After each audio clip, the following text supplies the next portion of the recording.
जय श्री राधे कृष्णा। सभी दर्शकों को जन्माष्टमी पर्व की हार्दिक शुभकामनाएं। जो भक्त जन्माष्टमी के दिन राखी बांधने का पर्व मनाते हैं उन भक्तों को जान लेना चाहिए राखी बांधने का शुभ मुहूर्त क्या है। साथ ही राखी बंधन की पवित्र कथा आपको हम इस वीडियो में सुनाएंगे। तो आपसे अनुरोध है कथा को संपूर्ण देखें, साथ ही वीडियो को लाइक शेयर करें, चैनल भी सब्सक्राइब कर लें। आपका बहुत धन्यवाद होगा। जय श्रीमन नारायण। तो आइए भक्तों शुरू करते हैं। हम आपको आज इस वीडियो में ऐसी पवित्र कथा सुनाएंगे जो राखी की शुरुआत में अहम भूमिका निभाती है। तो आपसे अनुरोध है वीडियो को पूरा ही देखें।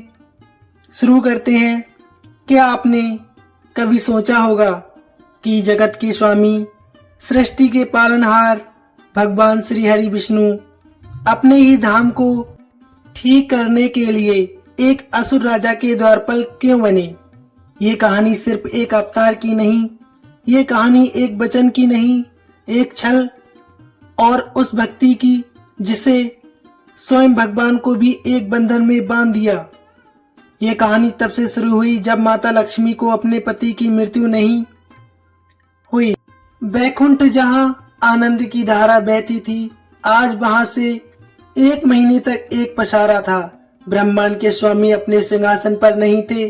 माता लक्ष्मी का हृदय व्याकुल था।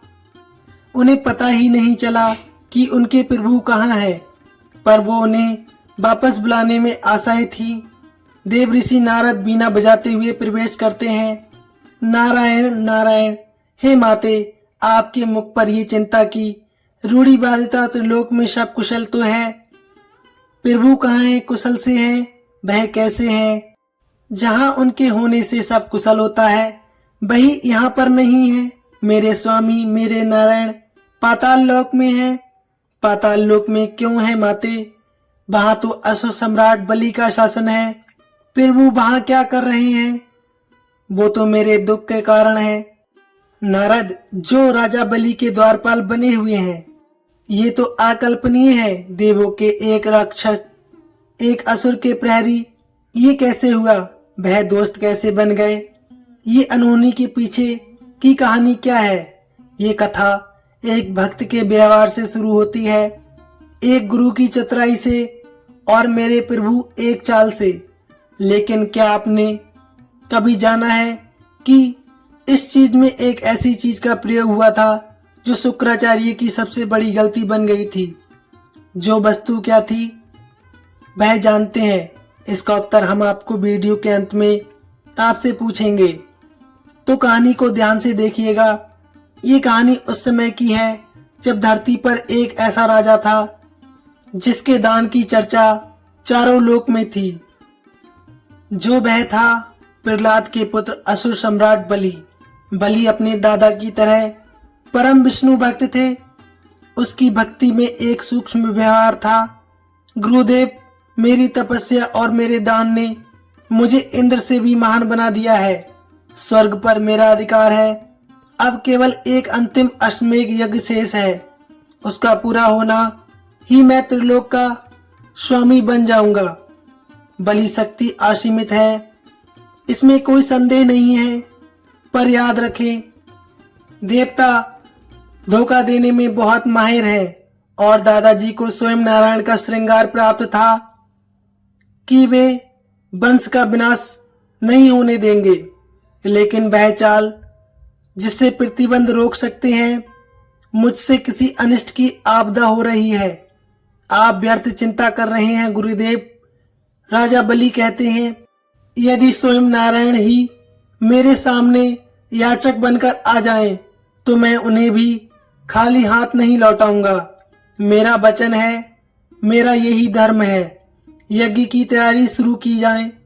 बलि जब वो विशाल यज्ञ कर रहा था, उसी समय दरबार में एक छोटा सा ब्राह्मण 52 रूप लेकर आया, जो कि विष्णु भगवान का 5वां अवतार था।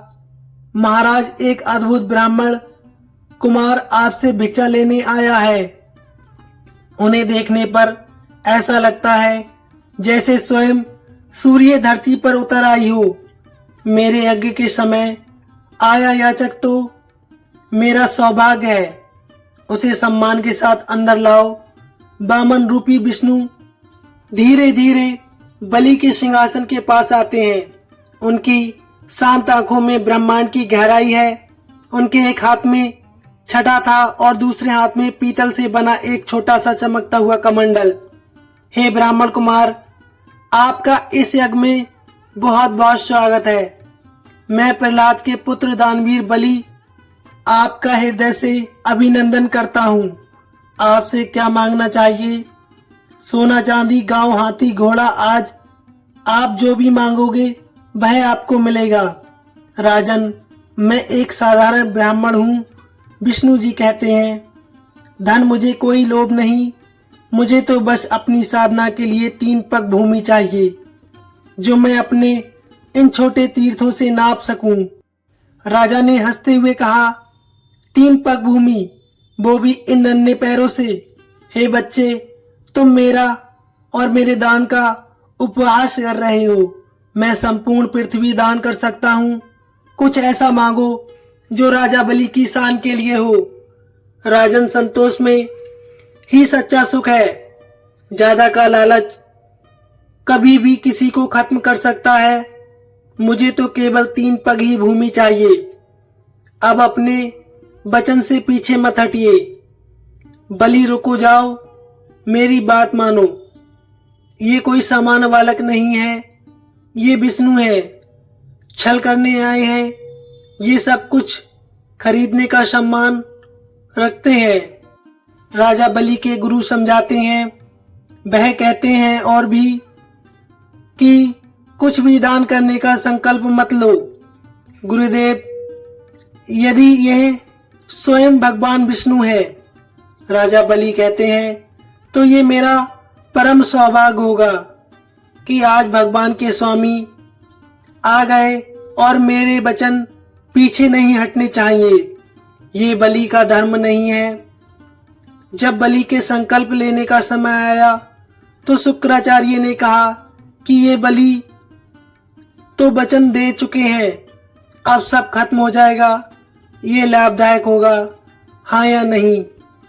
गुरु शुक्राचार्य अपने मन में सोचते हैं और वह सूक्ष्म रूप धरकर जल के पात्र में बैठ जाते हैं ताकि जल बाहर ना आ सके। क्या आप जल क्यों नहीं निकल रहे हैं? बामन समझ गए। बामन मुस्कुराए और उन्होंने नुकीली कुछ घास का एक तिनका उठाया और उसे बर्तन की नली में डाल दिया। कुसा की नोक से सीधे शुक्राचार्य की एक आंख में जा लगी। वो पीड़ा से झपटते हुए बाहर निकले। उनकी एक नज़र हमेशा के लिए नष्ट हो गई थी। इसके बाद बलि ने अपना संकल्प पूरा किया और जैसे ही ये शब्द उसके मुंह से निकला, इतिहास ने एक नया संकल्प लिया। उस छोटे से ब्राह्मण बालक का शरीर अब पूरे ब्रह्मांड में पाया जा रहा था। वह वामन नहीं, अब त्रिविक्रम थे। उन्होंने अपना पहला कदम उठाया और एक ही पग में संपूर्ण भूलोक नाप लिया। उन्होंने दूसरे कदम जब उठाया तो पूरा देवलोक और ब्रह्मलोक तक पहुंच गए। विराट भगवान विष्णु बलि के दर्शन करे। बलि, दान के अनुसार 2 पगों में मैंने पृथ्वी और स्वर्ग की नाप कर ली है। अब बताइए, अपने वचन को पूरा करने के लिए मैं तीसरा पग कहाँ रखूं? बलि के चेहरे में साहस का नकाब उतर चुका था।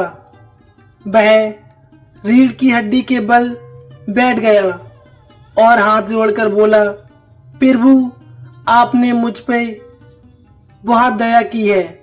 मुझसे मेरा राज छीना, मेरा स्वर्ग छीना, पर आप मेरी भक्ति नहीं छीन सकते। ये शरीर नाशवर है। अगर कुछ बचता है तो वह मेरा कर्तव्य है। प्रभु, तीसरा पग आप मेरे मस्तक पर रख दीजिए और मुझे मुक्त कर दीजिए।